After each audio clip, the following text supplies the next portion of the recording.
नमस्कार, सत श्री अकाल दोस्तों, मैं हूं Arif Khan, look like of Anil Kapoor and president of all India look like association Bollywood Mumbai से। अरे क्या रखा है ऐसे मिस्टर इंडिया में, अरे करते हैं हम प्यार मिस्टर इंडिया से, हमको मिलना सवार मिस्टर इंडिया से। दोस्तों, आज मैं लाइफ ओके चैनल को और हमारे बहुत ही अच्छे मित्र, बहुत ही अच्छे दोस्त एमजे खान साहब, उनको इतना ही कहूँगा उनके चैनल के माध्यम से, कुछ हो गया, हाँ हो गया, क्या हो गया बता, चांद के देश में। और आप सभी जनता को, वो चाहे एमपी की हो, चाहे पूरे देश की हो, चाहे भोपाल की हो, मैं इतना ही कहूँगा दोस्तों कि कोरोना वायरस जो चल रहा है, ये रमज़ान के मुबारक महीने में भी ये आया है और ये हमारी इम्तिहान की घड़ी है दोस्तों। और ये कोरोना वायरस जो है तो किसी की तरफ से भेजी नहीं, सिर्फ अल्लाह की तरफ से भेजी हुई है। अल्लाह और ईश्वर एक ही है, और ज़रूर हमसे कुछ गलतियाँ हुई है जिसकी वजह से ये आफत आई है। तो दोस्तों, रमज़ान का पाक पवित्र महीना सब्र का महीना है। इसमें मैं आप सभी से हाथ जोड़कर एक रिक्वेस्ट कर रहा हूँ, मेरी इल्तिजा है आप सभी से कि जितने भी मेरे मुस्लिम भाई हैं, ख़ास तौर से वो लॉकडाउन का पालन करें और सरकार को सपोर्ट करे, पुलिस को सपोर्ट करे। और अगर ऐसा किया आपने तो समझ लेना कि मुसलमान बदनाम होने से बचेगा, इस्लाम बदनाम होने से बचेगा। तो उदय भाई की इज्जत का क्या होगा? अरे उदय भाई की इज्जत की मां की आंख, अपनी इज्जत के तो एल लग जाएंगे ना। एल का मतलब लटक जाएगी रे, लुट जा। ये हमारे भले के लिए किया गया है।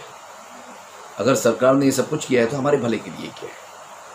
और लाइफ ओके चैनल के माध्यम से एक बात और कहना चाह रहा हूँ दोस्तों कि आप लोग प्लीज़ घरों में रहो, अपनी हदों में रहो।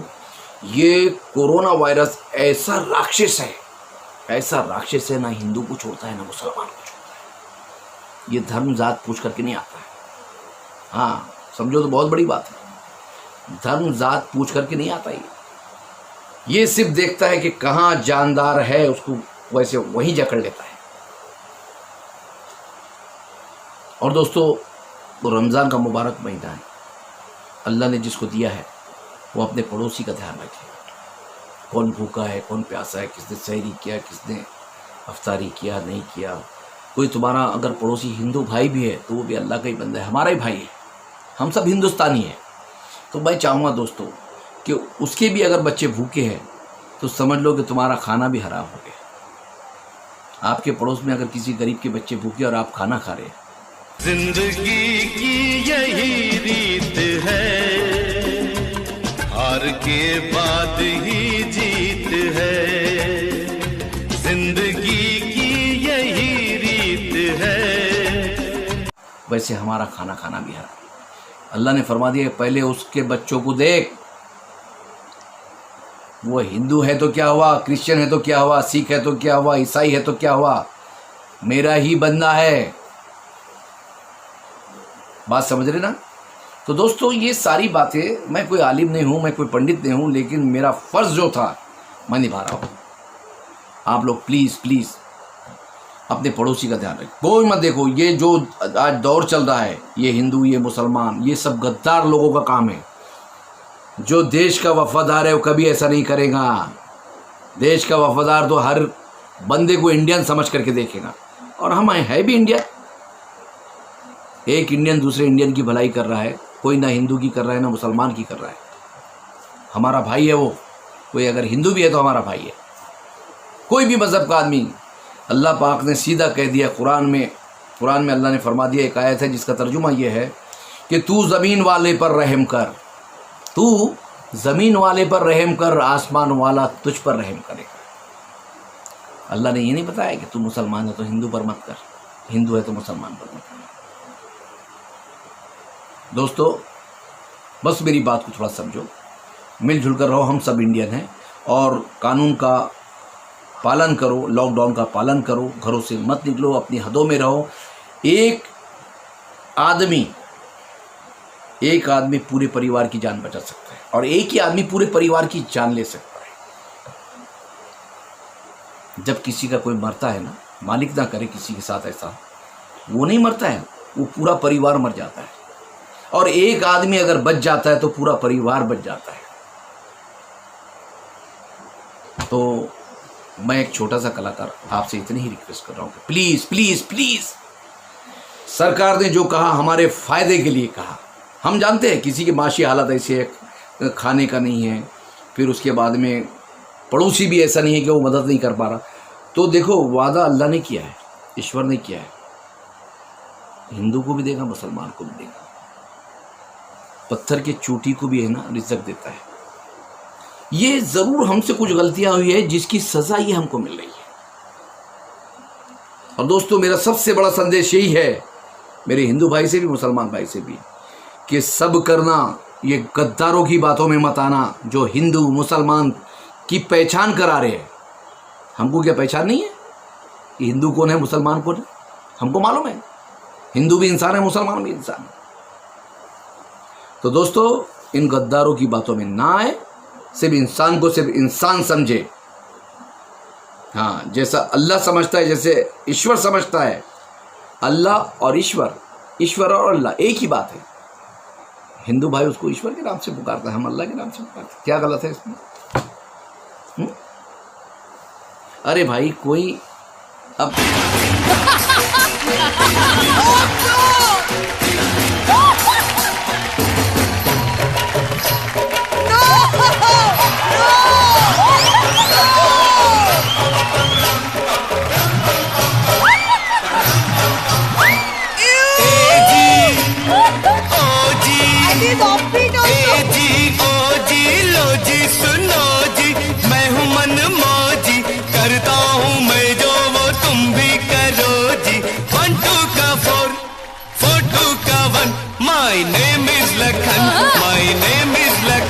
सजनों का सजन, मेरा नाम है लखन।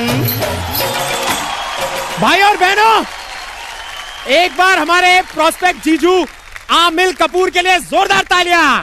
क्या? इनका नाम क्या है? आमिल कपूर। या आमिल से तो मैं खुद ही मिलना। अपनी माँ को माँ बोलता है, कोई अम्मा बोलता है, कोई मम्मी बोलता है। तो अम्मा बोलने वाला अगर मम्मी बोल देगा तो क्या माँ बदल जाएगी? माँ तो वही रहेगी ना दोस्तों। पापा बोलने वाला अब्बू बोल देगा तो क्या उसका बाप बदल जाएगा? तो वैसे ही मैं आपको बता रहा हूँ दोस्तों कि अल्लाह और ईश्वर एक ही है। सिर्फ गद्दार कोई है यहाँ दुनिया में तो जो हिंदू और मुसलमान को लड़ाने के चक्कर में है, ये गद्दार है, इनसे बचना। और दोस्तों हाथ पैर साफ सुथरे धो करके, लॉकडाउन का पालन करके, और बाहर से आओ तो हाथ पैर साफ कर लो, धो लो। आपके पास जो भी साबुन है 2-4 बार उसको ऐसा रगड़ के आप धो, और बाहर निकलो तो मास्क का इस्तेमाल करो, बिना मास्क के आप बाहर मत निकलो। हाँ, और एक दूसरे से हाथ मत मिलाओ। आप ये भी कर देंगे क्या, जैसे हम नमस्कार करते, आदाब करते, प्रणाम करते हैं, प्रणाम कर दो। हमारे देश की सभ्यता है, कितनी अच्छी बात है। सलाम भी हो गया, प्रणाम भी हो गया, और दूरी भी हमारी बनी रही। डिस्टेंस बहुत ज़रूरी है इसमें, याद रखना, डिस्टेंस की इसमें बहुत वैल्यू है। ये कोरोना ऐसा है जैसा अगर किसी को है, आपने उसको एक टच कर दिया तो जैसा बिजली के तार को आपने टच कर दिया, पूरी बिजली आपके बदन में आ जाती है, वैसा ही आता है। इसको हल्के में ना ले। और मैं उन लोगों से कहना चाहूँगा जो बोलते हैं ना कि हम नमाज़ पढ़ते हैं, हम वज़ू करते हैं, हमको कोरोना नहीं होता। मेरे भाइयों, ये गलत फहमी से दूर आओ, निकल करके दूर आ जाओ थोड़ा से, और दूर आकर के सोचो, मतलब दूर अंदेशी से सोचो। मैंने फिर कहा है, पहले भी कहा है कि ये हिंदू को देखता है ना, मुसलमान को देखता है। बात समझो। और ये सब कुदरत की तरफ की आफत है, कोई इंसान ने नहीं फैलाया इसको। अभी कुछ लोग कह रहे हैं जमातियों ने फैला दिया, कुछ बोल रहे हैं, अभी जयपुर की आज की न्यूज़ है, बोले 300 पंडितों ने फैला दिया। ये जाहिल लोग। 2 वक्त की रोटी कमाता हूँ, 5 वक्त की नमाज पढ़ता हूँ, इससे ज्यादा मेरी जरूरत नहीं, और मुझे खरीदने की तेरी औकात नहीं। फैला दिया। ये जाहिल लोग हैं, जाहिल लोग हैं जो बोलने वाले, जमातियों को बोलने वाले भी और इनको भी बोलने वाले। जैसे मौत जब आनी है तब आती है, वैसे ये बीमारी जिसको ऊपर वाले ने लिख दिया कि इसके नसीब में ये बीमारी है, तो उसको लग कर रहेगी, वो चाहे हमारे देश का भिखारी हो, चाहे यहाँ का प्राइम मिनिस्टर हो, राजा हो या रंक हो। ये सब हीले बहाने हैं, लोग एक दूसरे पर थोप रहे हैं। इसी वजह से तो हमारे देश में आफत आ रही है दोस्तों। ये जो आफतें आ रही है ना, इंसाफ नहीं कर पा रहे हैं, बस हिंदू मुसलमान गाय गोबर के चक्कर में हम पड़े हैं। और जो लोग ऐसे कर रहे हैं, और कुछ लोग मैंने देखा है कि कुछ गंदे लोग मुस्लिम लोगों से बोलते कि इनसे सब्जी मत लो। होए होए, अरे कोई थूक लगाकर कैसे देगा मेरे दोस्त? सोचो ज़रा, सोचो। जाहिल आदमी भी होगा तो थूक लगाकर आपको नहीं देगा। ये सिर्फ बदनाम करने की साजिश है। बाकी सारा देश समझ रहा है, हिंदू और मुसलमान को तोड़ने की कोशिश चल रही है, तोड़ने की। लेकिन तोड़ने वालों, गद्दारों, तुम्हारा बाप भी इस देश के हिंदू मुसलमान को तोड़ नहीं सकता। तुम्हारा बाप भी नहीं तोड़ सकता। It's my challenge, understand? You better understand. जय हिंद।